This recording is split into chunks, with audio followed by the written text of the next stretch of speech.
The DNA molecule is a double helix consisting of two major segmented strands that spiral clockwise.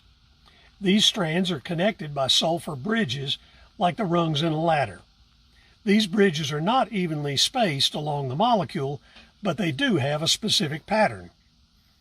There's a bridge, then 10 segments later there's another one, then 5 segments later another, followed by 6 segments and another, then 5 segments, there's another bridge.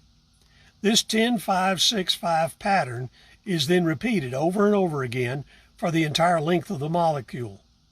This is particularly interesting when viewed with the Hebrew language. In Hebrew, the letters correspond to numbers, since there are no distinct numbers like we have in English. In Hebrew, the number 10 is the letter Yod, or Y. The number 5 is the letter He, or H, and the number 6 is the letter Vav, or W. Therefore, the pattern that is found in the DNA is Yod He Vav He.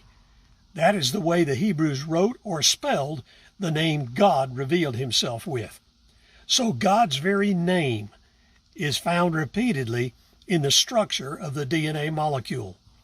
In other words, every DNA molecule in every living organism bears the imprint of the name of Yahweh, the God of the Bible. But there's more. Like the Egyptian hieroglyphic language, Hebrew is a pictorial language. The letters represent images or concepts.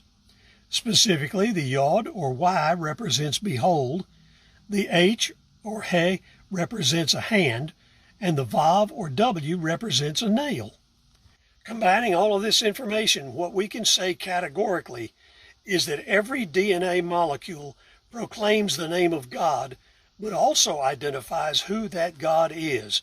It is saying, behold the nails in my hands.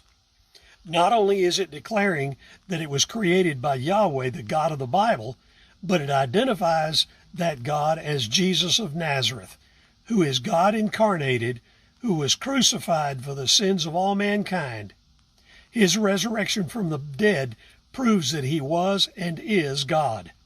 The DNA molecule is God's fingerprint, embedded in the man he created by forming him manually, as recorded in Genesis 2:7.